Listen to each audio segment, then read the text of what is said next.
La journée du 15 mai, pour nous, se rattache à la personne de Saint Jean-Baptiste de La Salle, le fondateur des Frères des écoles chrétiennes. Saint Jean-Baptiste de La Salle est né le 30 avril 1651 et il est mort le 7 avril 1719 et en 1900, il a été canonisé, autrement dit, il a été déclaré saint. Et suite à cette canonisation, il a été proclamé patron spécial de tous les éducateurs de la jeunesse par le pape Pie XII, le 15 mai 1950.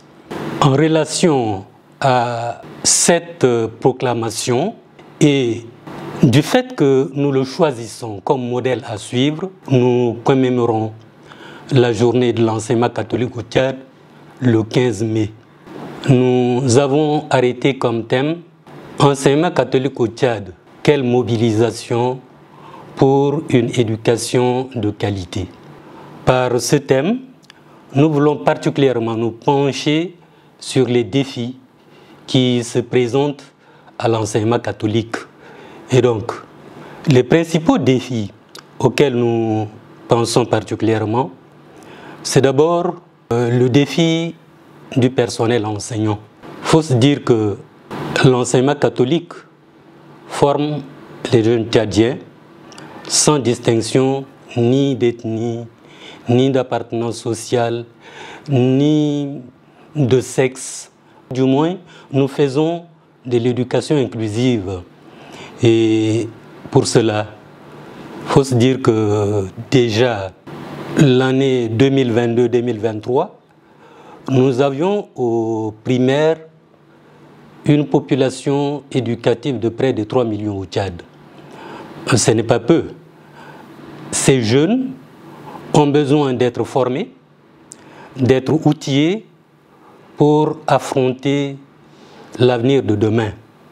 Pas leur avenir à eux seuls, parce que c'est des citoyens tchadiens que le Tchad a la lourde responsabilité de former.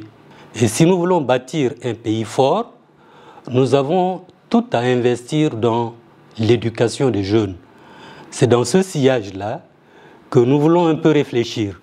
En termes de proportion, le personnel que nous envoie l'État ne représente que les 14% de notre personnel. C'est infime. Et donc, le défi du personnel enseignant est un défi qu'il faut aborder avec sérénité. Ça, c'est le premier défi qui nous attend. Le fait d'envoyer un enfant à l'école n'est pas déjà suffisant. Le travail doit être fait de part et d'autre, aussi bien du côté des éducateurs que de celui des parents. Si les parents ne suivent pas comme il se doit leur enfant, mais ça ne permet pas de maximiser, on pourra dire, ce qui se fait en classe. Et donc, comment mobiliser les ressources pour que l'éducation que nous donnons soit une éducation qui porte?